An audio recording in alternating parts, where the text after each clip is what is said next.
bagaimanapun keadaan. Bagaimanapun keadaan, tetap percayalah pada saat yang ditunggu. Janji Allah sungguh, meski dunia binasa, meski dunia binasa, gunung dan bukit musnah, namun asa percaya terbukti buah iman. Firman Tuhan akan disampaikan oleh penginjil Cornelius. Kepada hambanya kami persilakan. Shalom Bapak Ibu yang terkasih dalam Tuhan Yesus. Kita bersyukur kepada Tuhan karena hari ini kita boleh kembali bersama-sama beribadah kepada Tuhan, baik secara onsite maupun secara online. Mari Bapak Ibu sekalian, sebelum kita merenungkan firman Tuhan, kita akan berdoa terlebih dahulu. Bapa di dalam surga, kami berterima kasih kepadamu ya Tuhan karena hari ini kami boleh kembali bersama-sama ada di rumah-Mu di tempat ini, memuji, membesarkan nama Tuhan dan juga belajar akan firman Tuhan. Kami mohon Tuhan Engkau menolong setiap kami ya Tuhan, sehingga firman Tuhan yang kami baca, kami renungkan bersama-sama pada hari ini ya Tuhan, tidak menjadi sia-sia tetapi sungguh boleh memberkati setiap daripada kami ya Tuhan. Pakailah hamba-Mu yang ada di atas mimbar ini untuk boleh berkata-kata Tuhan, menyampaikan hanya kebenaran firman Tuhan. Dengarkan doa kami yang Tuhan, kami panjatkan dalam nama Yesus Tuhan dan Juru Selamat kami yang hidup. Haleluya. Amin. Mari Bapak Saudara, kita akan sama-sama membaca satu bagian firman Tuhan yang menjadi dasar perenungan kita pada hari ini. Yang saya ambil dalam Kisah Para Rasul pasal yang pertama, ayat yang pertama sampai ayat yang ke-8. Saya akan membacakannya untuk kita sekalian. Silakan Bapak Saudara sekalian menyimaknya. Demikian bunyi firman Tuhan. Hai Theophilus, dalam bukuku yang pertama aku menulis tentang segala sesuatu yang dikerjakan dan diajarkan Yesus sampai pada hari ia terangkat. Sebelum itu ia telah memberi perintahnya oleh Roh Kudus kepada rasul-rasul yang dipilihnya. Kepada mereka ia menunjukkan dirinya setelah penderitaannya selesai. Dan dengan banyak tanda ia membuktikan bahwa ia hidup. Sebab selama 40 hari ia berulang-ulang menampakkan diri dan berbicara kepada mereka tentang kerajaan Allah. Pada suatu hari ketika ia makan bersama-sama dengan mereka, ia melarang mereka meninggalkan Yerusalem dan menyuruh mereka tinggal di situ menantikan janji Bapa. Yang demikian katanya, telah kamu dengar daripadaku, sebab Yohanes membaptis dengan air, tetapi tidak lama lagi kamu akan dibaptis dengan Roh Kudus. Maka bertanyalah mereka yang berkumpul di situ, Tuhan, maukah engkau pada masa ini memulihkan kerajaan Israel? Jawabnya, engkau tidak perlu mengetahui masa dan waktu yang ditentukan, yang ditetapkan Bapa sendiri menurut kuasanya. Ayat yang terakhir, ayat yang ke-8. Tetapi kamu akan menerima kuasa kalau Roh Kudus turun ke atas kamu. Dan kamu akan menjadi saksiku di Yerusalem dan di seluruh Yudea dan Samaria dan sampai ke ujung bumi. Sejauh pembacaan firman Tuhan, berbahagia kita yang membaca firman Tuhan, kita yang merenungkan dan melakukan itu dalam kehidupan kita hari lepas hari. Bapak Ibu sekalian yang terkasih dalam Tuhan Yesus, tema khotbah kita pada hari ini adalah menanti janji Tuhan. Menanti janji Tuhan. Bapak Ibu sekalian, menanti janji adalah sebuah hal yang membosankan. Kalau janji-janji yang kita nantikan itu tidak datang-datang juga. Mungkin saudara sekalian kita akan menjadi marah dan gusar dengan orang yang berjanji kepada kita.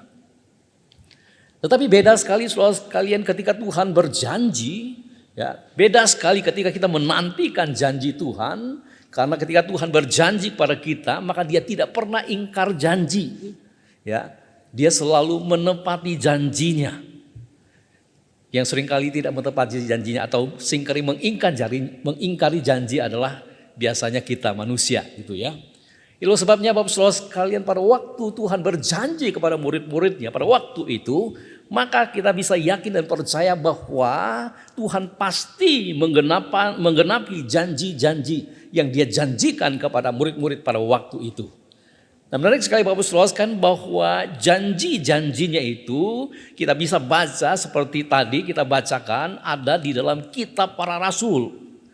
Bapak Saudara sekalian, kitab para rasul adalah sebuah kitab yang berisi tentang pelayanan para rasul pada waktu itu. Dan saudara sekalian, kitab ini ditulis oleh Dr. Lukas pada tahun 63 Masehi dengan tujuan Bapak Saudara sekalian untuk memperlihatkan kepada kita bahwa Injil Kristus tetap berkibar sekalipun pada waktu itu saudara sekalian orang-orang percaya menghadapi pergumulan atau kesulitan atau penganiayaan yang luar biasa.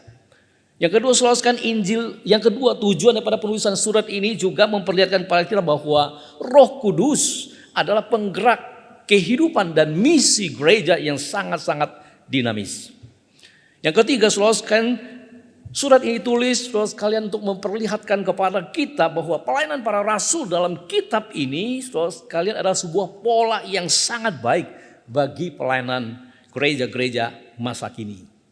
Dan yang keempat saudara sekalian, kitab ini juga memperlihatkan kepada kita bahwa apa yang dilakukan dan diajarkan oleh Tuhan kita Yesus Kristus kemudian dilanjutkan oleh Roh Kudus di dalam dan melalui murid-murid pada waktu itu.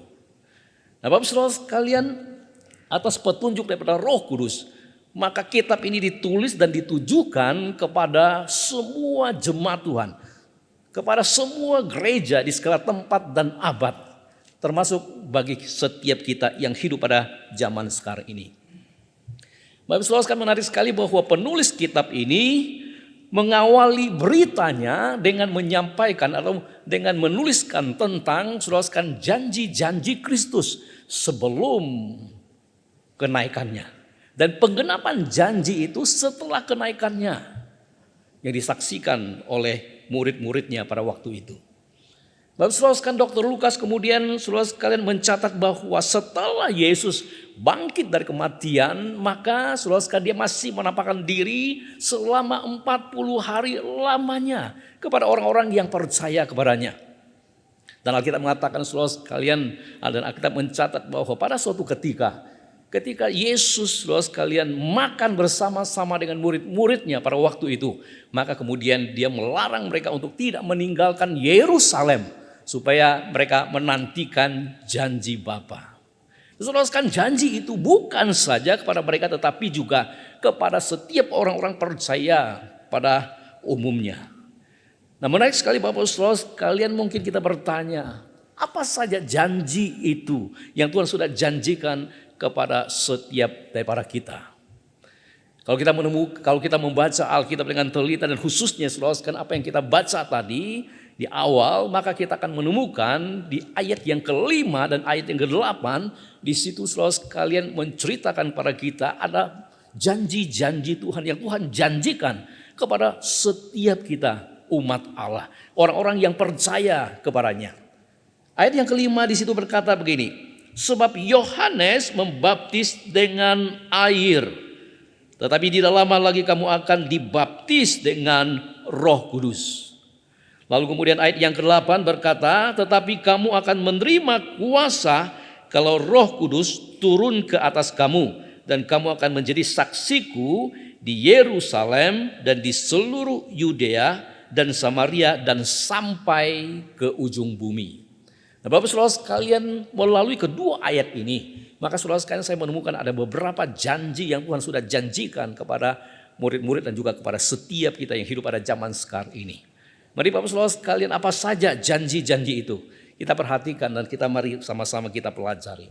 Yang pertama saudara sekalian, Tuhan berjanji bahwa Dia memberikan Roh Kudus kepada setiap kita. Bapak saudara sekalian, bicara tentang Roh Kudus, Seringkali orang injili dalam tanda petik saudara sekalian agak sedikit alergi ya. Tapi terpaksa kita harus bercerita tentang, kita harus mengkhotbahkan tentang Roh Kudus karena ini berkaitan dengan tema kita pada pagi hari ini. Bapak saudara sekalian yang terkasih dalam Tuhan Yesus, salah satu penulisan daripada kitab rasul-rasul seperti saya katakan di dalam pendahuluan tadi adalah bahwa memperlihatkan kepada kita bahwa Roh Kudus adalah penggerak kehidupan dan misi gereja yang sangat dinamis. Oleh karena itu Bapak Saudara sekalian, kita sangat membutuhkan Roh Kudus di tengah-tengah kehidupan kita agar hidup kita menjadi dinamis. Dan ketika saudara sekalian hidup kita dinamis, maka gereja juga akan menjadi dinamis dan gereja juga akan mengalami pertumbuhan. Hidup kita menjadi dinamis, gereja menjadi dinamis, maka saudara sekalian kita akan melihat bagaimana gereja akan mengalami pertumbuhan. Itulah sebabnya Bapak Saudara sekalian, sebelum Yesus naik ke atas surga, maka saudara sekalian dia memberikan dan dia menjanjikan bahwa dia akan mengirimkan Roh Kudus kepada setiap kita untuk mendampingi kita, untuk melengkapi kita dan bahkan untuk mengurapi kita supaya hidup kita menjadi dinamis dan supaya hidup kita berfungsi, bermanfaat bagi kerajaan Allah. Supaya kita dapat menjadikan hidup kita menjadi dapat melakukan peranan dan fungsi kita sebagai terang dan garam di tengah-tengah kehidupan kita sebagai orang-orang percaya. Dan saudara sekalian, firman Tuhan mengatakan bahwa tidak lama lagi kamu akan dibaptis dengan Roh Kudus.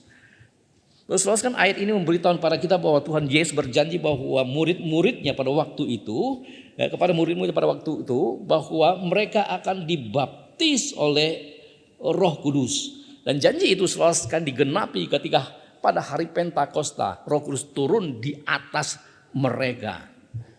Itu sebabnya saudara sekalian, ya bagi kita setiap kita yang percaya kepada Tuhan kita Yesus Kristus, kita bertobat percaya terima Dia sebagai Tuhan dan juru selamat kita secara pribadi, maka saudara sekalian Roh Kudus tinggal di dalam setiap kita. Bapak saudara sekalian, tapi yang jadi pertanyaan adalah siapakah Roh Kudus itu? Roh Kudus bukan saja sebuah kekuatan atau kuasa, tetapi Roh Kudus juga adalah pribadi.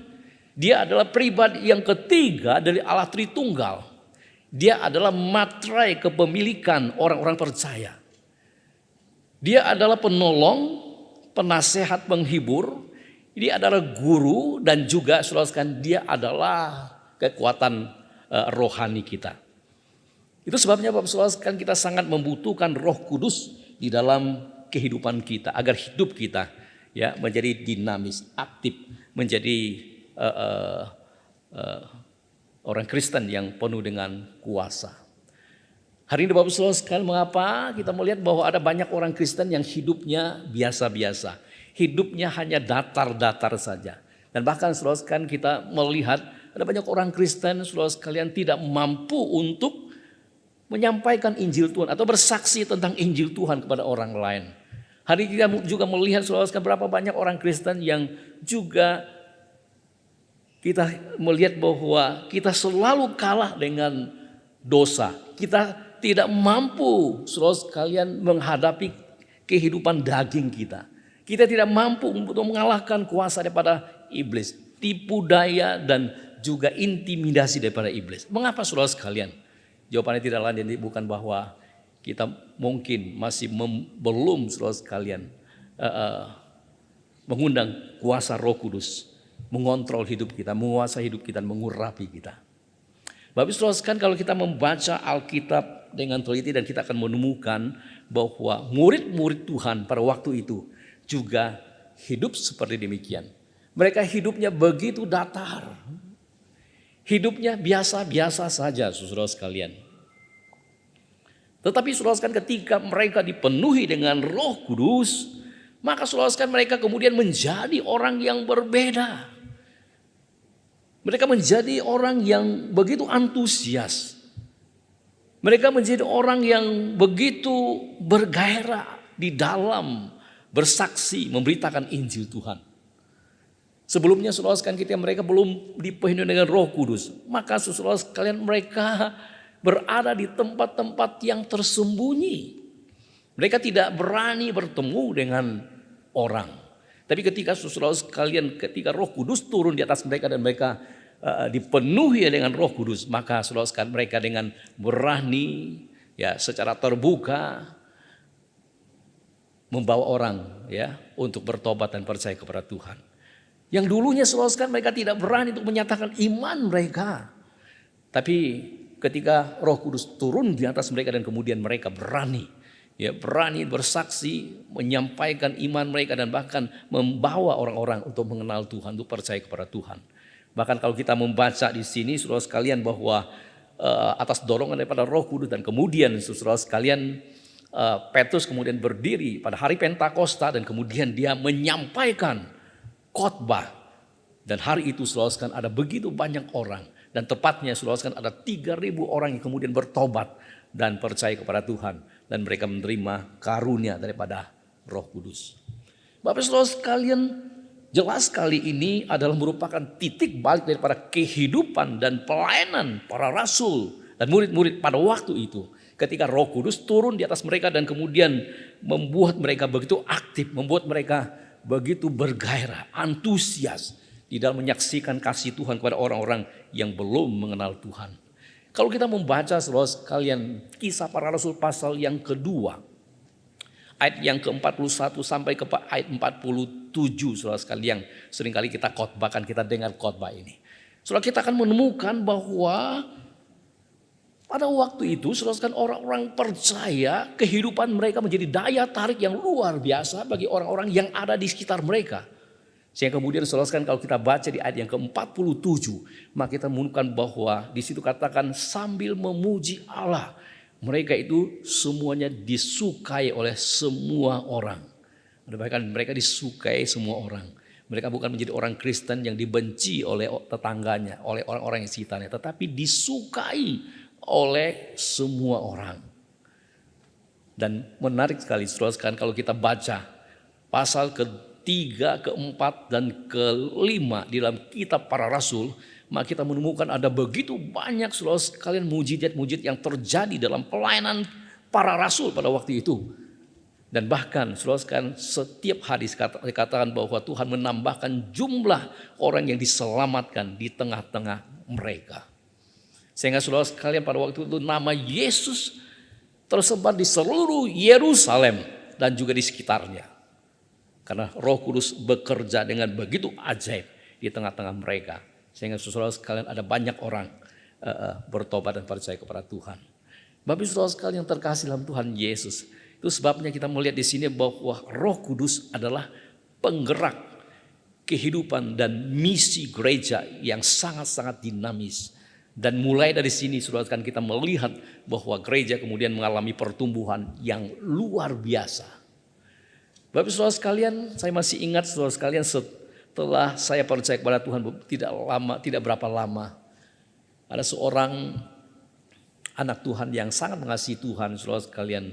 Dia kemudian mengundang seorang hamba Tuhan dari Taiwan dan kemudian datang ke gereja kami, sebuah gereja yang kecil, saudara sekalian. Lalu kemudian mengadakan KKR di sana. Nah, pada waktu saudara sekalian dia mengadakan KKR dan setelah selesai KKR itu kemudian dia mengundang setiap para aktivis gereja pada waktu itu untuk bersama-sama berkumpul memuji Tuhan, menyembah Tuhan. Dan pada waktu itu saudara sekalian saya masih ingat ya, lalu kemudian dia menumpangkan tangan dan mendoakan setiap kita aktivis gereja pada waktu itu.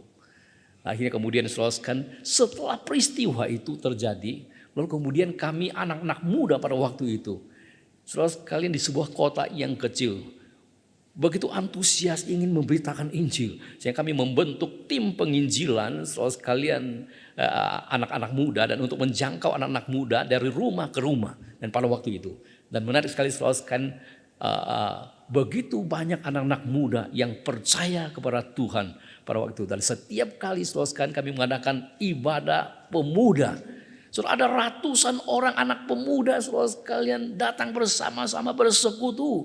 Padahal saudara sekalian kota di mana kami tinggal dan gereja di mana kami melayani adalah sebuah kota yang kecil dan sebuah gereja yang kecil. Tetapi ketika Roh Kudus bekerja dan berkarya dengan begitu ajaib, sehingga semua saudara sekalian begitu antusias untuk beribadah kepada Tuhan, dan banyak orang dimenangkan bagi Tuhan.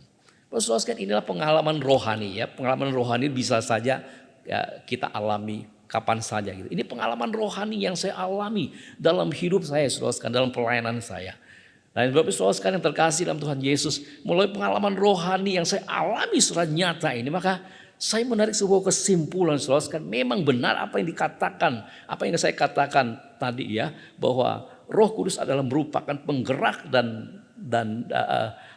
Roh Kudus adalah merupakan penggerak misi gereja yang sangat dinamis dalam gerejanya.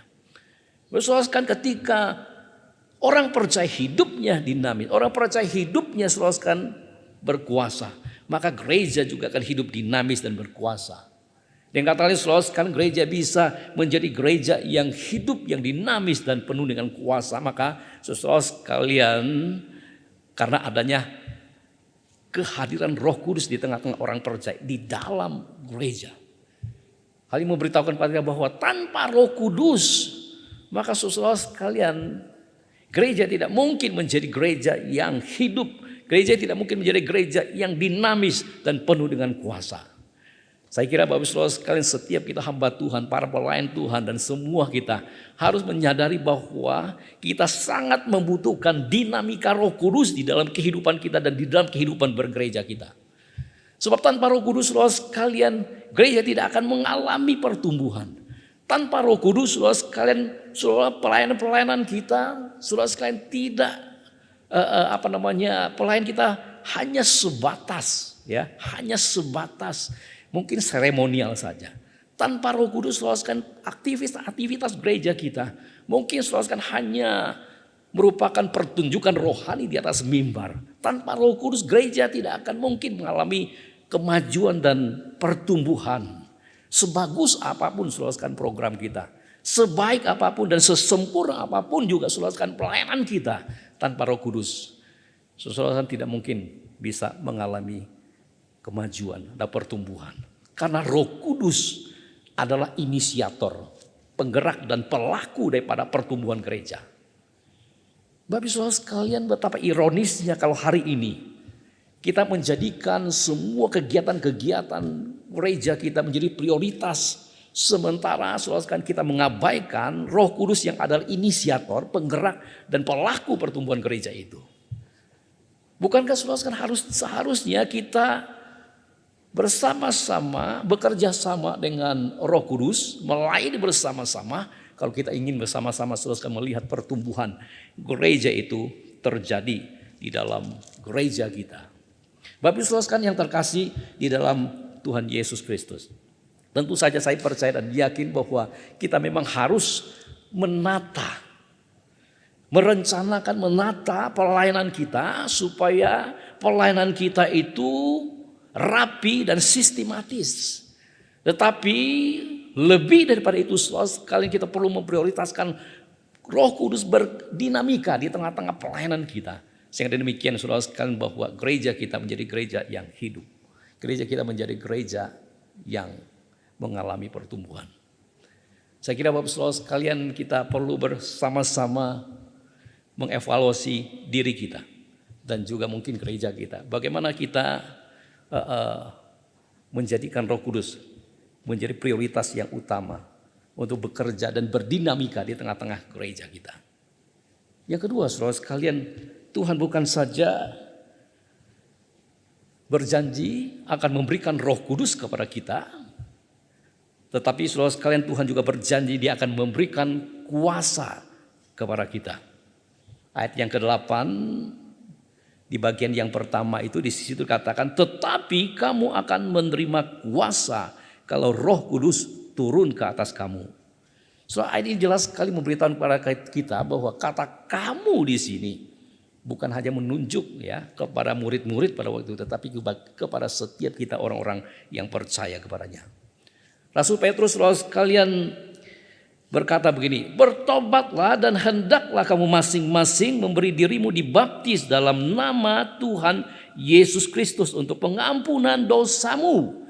Maka kamu akan menerima karunia Roh Kudus, atau kamu akan dibaptis oleh Roh Kudus. Bapak Saudara, ketika kita menerima baptisan Roh Kudus, karunia Roh Kudus itu, maka kita akan menerima kuasa daripada Tuhan. Rasul Yohanes mengatakan, tetapi semua orang yang menerimanya diberinya kuasa untuk menjadi anak-anak Allah. Bahkan saudara sekalian, Tuhan Yesus mengatakan, kepadaku telah diberikan segala kuasa di surga dan di bumi. Bahkan dia mengatakan, tanda-tanda ini menyertai orang percaya. Usir setan, demi namaku setan itu akan pergi. Tumpang tangan buat orang sakit dan orang sakit itu akan sembuh. Bapak Saudara, kelihatan kalimat-kalimat seperti ini kelihatannya orang-orang karismatik punya. Saya kira bukan, saudara sekalian. Ini adalah firman Tuhan. Dan kuasa ini seperti inilah yang diberikan kepada Anda dan saya, saudara sekalian. Ketika Roh Kudus turun di atas kita. Bapak Saudara sekalian, menarik sekali kalau kita melihat di sini kata kuasa di sini dalam bahasa Yunani dipakai kata dunamos. Kata dunamos ini saudara sekalian dalam bahasa Inggris diterjemahkan dinamik. Ya, saudara sekalian, dinamik ini punya padanan kata dinamit. Karena kata dinamit ini artinya apa? Artinya adalah ledakan. Nah, saudara sekalian, kata kuasa di sini bukan hanya sekedar sebuah ledakan atau sebuah kemampuan atau kekuatan ledakan. Tetapi kata kuasa di sini saudara sekalian menunjuk kepada kita bahwa kuasa yang bekerja dan bertindak. Yang kata oleh saudara sekalian bahwa ketika Tuhan memberikan kuasa itu kepada kita, ada kuasa itu berkaitan dengan pekerjaan-pekerjaan Tuhan di dalam diri orang percaya. Itu sebabnya Bapak Ibu Saudara sekalian, ketika Tuhan memberikan kuasa kepada kita, bukan dengan tujuan untuk kita show off, bukan. Tuhan memberikan kuasa kepada kita adalah supaya apa, saudara sekalian? Pasti dia punya tujuan. Supaya kita melakukan pekerjaannya.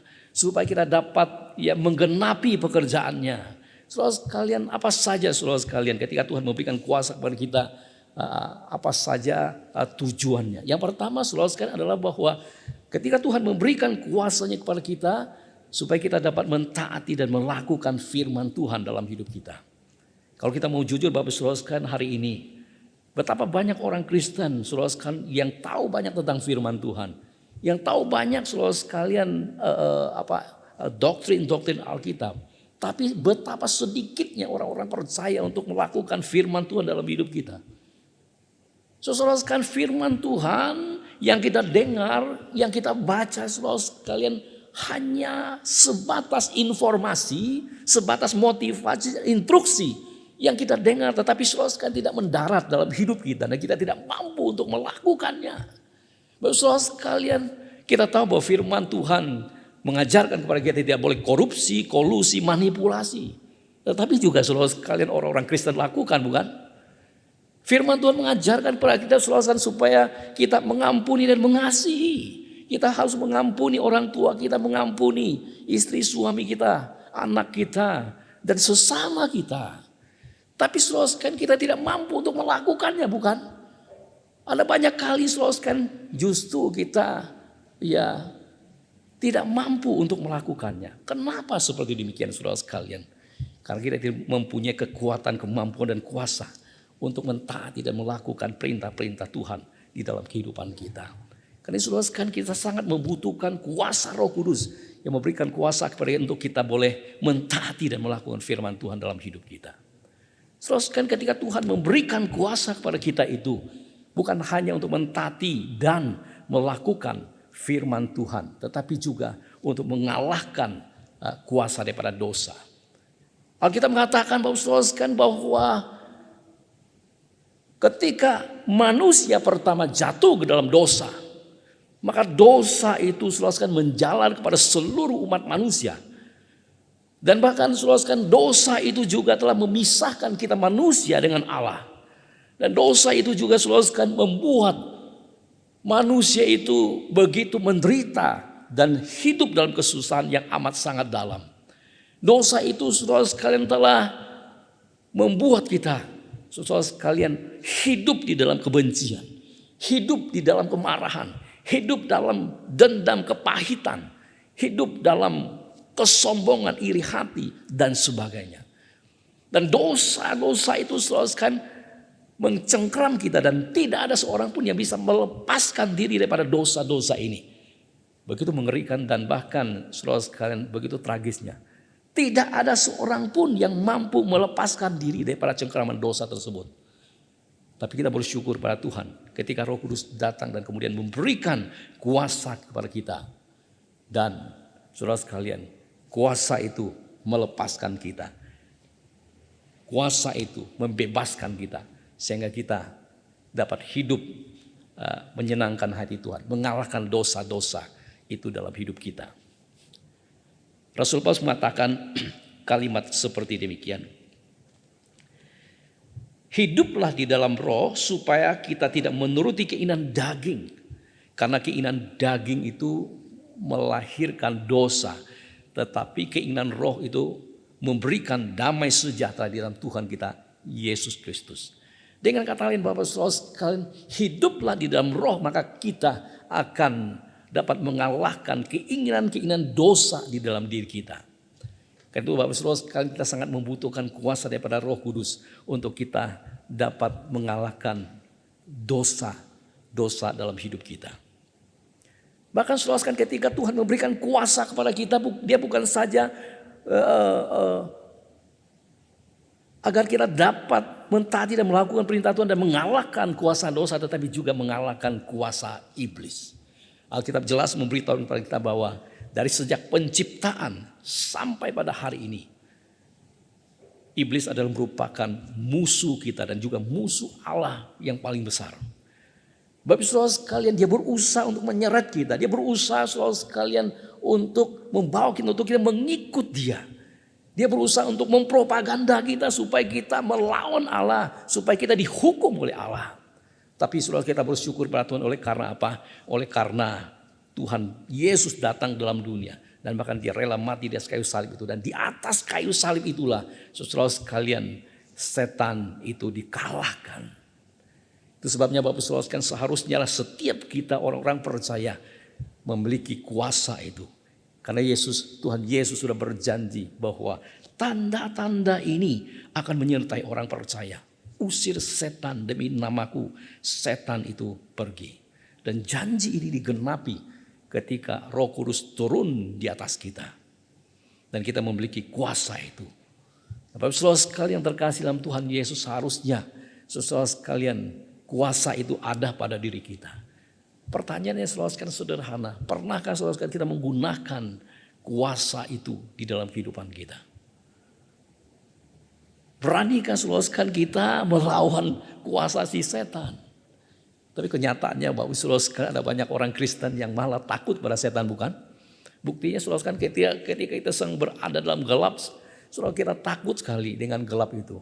Bagaimana kita bertemu mungkin setan dengan muka kita dengan bertemu muka dengan setan. Mungkin saudara sekalian kita akan lari terbirit-birit.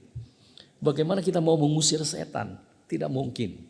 Padahal Bapak saudara sekalian, Tuhan memberikan kuasa itu kepada setiap kita. Otoritas itu kepada kita untuk kita mengalahkan kuasa si setan. Bapak saudara sekalian, saya masih ingat ketika saya berada di seminari Alkitab. Sebuah peristiwa yang sangat mengejutkan kami pada waktu itu, karena ada seorang mahasiswi yang kerasukan setan. Dan waktu itu saudara sekalian, kami beberapa mahasiswa dan juga dosen sudah berusaha untuk mengusir itu setan keluar daripada mahasiswi itu. Tetapi Bapak saudara sekalian, setan itu tidak mau keluar dari mahasiswi itu. Akhirnya kemudian dosen kami mengatakan bahwa kita harus puasa 2 hari. Dan setelah puasa 2 hari dan kemudian saudara sekalian kita kembali saudara sekalian melakukan doa pelepasan. Dan hari itu baru saudara sekalian setan itu mau keluar daripada mahasiswi itu. Bapak saudara sekalian, peristiwa ini memperlihatkan pada saya dan bahkan memberikan sebuah pelajaran yang sangat berharga bagi saya. Bahwa setan tidak takut kepada siapapun juga ternyata. Setan tidak takut saudara kepada kita yang menyandang predikat sebagai seorang hamba Tuhan. Setan tidak takut pada orang yang menyandang predikat sebagai dosen Alkitab sekalipun. Setan tidak takut saudara sekalian kepada kita yang mempunyai pengetahuan Alkitab yang banyak. Dia tidak takut pada kita yang memiliki doktrin Alkitab yang solid sekalipun. Tapi setan takut saudara sekalian kepada orang yang memiliki kuasa daripada Roh Kudus. Karena Bapak saudara sekalian kita sangat membutuhkan kuasa Roh Kudus dalam hidup kita. Agar kita dapat hidup dalam kemenangan bersama-sama dengan Tuhan kita Yesus Kristus. Sebagaimana yang Tuhan sudah janjikan kepada kita. Ketika Roh Kudus turun di atas kita. Dan dia memberikan kuasa itu kepada kita. Supaya kita dapat hidup menang atas kuasa si setan. Menarik sekali Bapak saudara sekalian bahwa Tuhan bukan saja berjanji kepada setiap kita bahwa dia akan memberikan Roh Kudus dan kuasa kepada kita. Tapi dia akan menjadikan kita menjadi saksi-saksinya. Ayat ke-8 di bagian yang terakhir itu di situ memberitahu kepada kita demikian. Dan kamu akan menjadi saksiku di Yerusalem dan di seluruh Yudea dan Samaria dan sampai ke ujung bumi. Bapak saudara sekalian, apa artinya menjadi saksi? Saya kira saudara menjadi saksi Tuhan adalah kita menunjukkan ya dengan sikap dan perbuatan kita dan menceritakan apa yang sudah Tuhan lakukan di dalam kehidupan kita. Perubahan-perubahan yang Tuhan sudah lakukan dalam hidup kita. Bapak saudara sekalian, apa saja yang Tuhan sudah lakukan dalam hidup kita? Saya kira saudara sekalian banyak sekali yang Tuhan sudah lakukan dalam hidup kita ketika kita bertobat, percaya dan terima Yesus sebagai Tuhan dan Juru Selamat kita secara pribadi. Tuhan sudah mengubah kita saudara sekalian dari orang berdosa menjadi orang yang benar. Tuhan sudah mengubah kita saudara sekalian dari orang fasik menjadi umat Allah.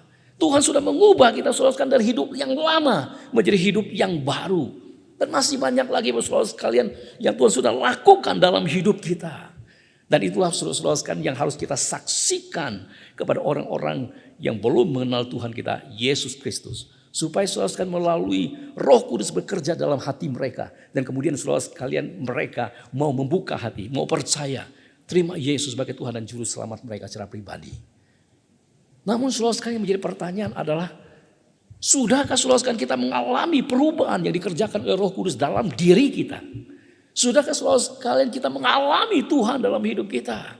Kalau belum saudara sekalian, kita tidak mungkin bisa menjadi saksi Tuhan. Karena untuk menjadi saksi Tuhan, saudara sekalian kita harus adalah orang yang mengetahui dan mengalami secara saudara sekalian nyata perubahan yang telah dikerjakan oleh Tuhan Yesus Kristus di dalam diri kita. Dari yang berdosa menjadi orang yang benar, dari orang fasik menjadi umat Allah. Dan banyak hal yang lain yang Tuhan sudah lakukan dalam hidup kita. Perubahan-perubahan saudara sekalian dari sifat-sifat lama kita, ya. Kebiasaan-kebiasaan buruk kita yang sudah diubahkan oleh Tuhan menjadi baru dalam Tuhan kita Yesus Kristus. Dan itulah saudara sekalian perbuatan-perbuatan besar yang Tuhan lakukan dalam hidup kita yang harus kita saksikan kepada orang-orang yang belum percaya kepada Tuhan. Sehingga demikian saudara sekalian, mereka pun punya kesempatan untuk boleh mengenal Tuhan. Persoalannya saudara sekalian, seringkali yang terjadi adalah bahwa kita tidak mampu untuk melakukannya. Bapak saudara sekalian, saya ingin menutup renungan kita pada hari ini dengan sebuah kesaksian. Pada suatu hari saudara sekalian di sebuah kota kecil, hiduplah seorang pedagang yang sangat benci terhadap kekristenan. Tapi satu hari Minggu kemudian dia datang ke sebuah gereja di kota itu. Lalu kemudian saudara sekalian dia bertemu dengan seorang pendeta di gereja itu, ya. Lalu kemudian saudara sekalian pada waktu itu pendeta menyambut dia itu begitu ramahnya. Lalu kemudian bertanya kepada bapak itu, ya silakan masuk pak, ada apa ya datang ke tempat ini, apakah ada sesuatu yang bisa saya bantu? Lalu kemudian dia Pak Pendeta mempersilakan dia masuk ke dalam gereja dan kemudian mulailah mereka berdiskusi gitu ya. Bapak ini kemudian mulai bercerita. Dia bilang sama pendetanya, Pak Pendeta, saya tinggal di kota ini sudah sangat lama dan saya sudah berbisnis di kota ini juga sangat lama. Dan saya sudah bertemu dengan begitu banyak orang. Dan banyak orang berbisnis dengan saya. Tapi saya menemukan ada beberapa orang yang hidupnya sangat berbeda. Hidupnya kelihatannya mereka lebih bahagia. Hidupnya kelihatannya mereka itu adalah orang yang sangat menyenangkan. Orangnya baik dan ya memang bisa dipercaya. Itu sebabnya seringkali saya membiarkan mereka mengambil barang-barang saya untuk tidak bayar terlebih dahulu. Ternyata dia agen bisnis gitu. Lalu kemudian dia mengatakan bahwa dan setelah itu setelah barang mereka selesai kemudian dijual, kemudian barulah mereka membayar saya. Karena saya percaya kepada mereka adalah orang yang baik, mereka adalah orang yang jujur, mereka adalah orang yang sangat menyenangkan. Lalu kemudian dia berkata, lalu kemudian saya mulai mencari tahu siapakah mereka itu. Ternyata pada waktu saya mencari tahu, ternyata mereka adalah anggota jemaat Bapa. Saya kira cara hidup mereka yang baik itu adalah merupakan cara mereka mempromosikan iman mereka kepada saya. Itu sebabnya Pak Pendeta saya ada di tempat ini karena saya ingin tahu apa rahasia mereka sehingga mereka bisa hidup seperti demikian. Singkat cerita Bapak Saudara sekalian, itu pedagang yang sangat benci dengan kekristenan itu kemudian percaya kepada Tuhan. Bapak Saudara sekalian dengan cara hidup yang menyenangkan, cara hidup yang baik, cara hidup saudara sekalian yang jujur, saudara sekalian, jemaat itu saudara sekalian telah menjadi saksi-saksi Kristus yang hidup bagi pedagang yang sangat benci terhadap kekristenan itu. Sehingga kemudian saudara sekalian orang itu kemudian bertobat dan percaya kepada Tuhan. Bapak Ibu saudara sekalian yang terkasih dalam Tuhan Yesus, ada sebuah pepatah atau kalimat bijak mengatakan begini.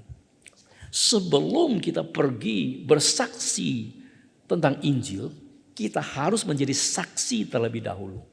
Artinya apa? Artinya adalah sebelum kita pergi memberitakan Injil secara verbal, maka kita harus menjadi saksi dulu melalui sikap dan perbuatan kita.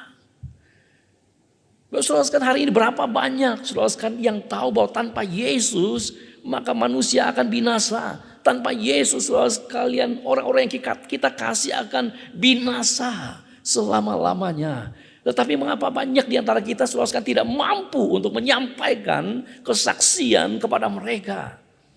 Orang yang kita kasihi.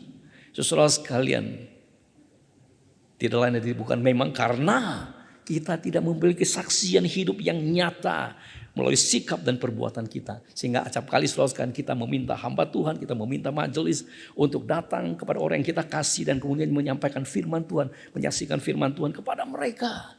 Padahal saudara sekalian, saya kira dan yakin bahwa kita pun mampu melakukannya.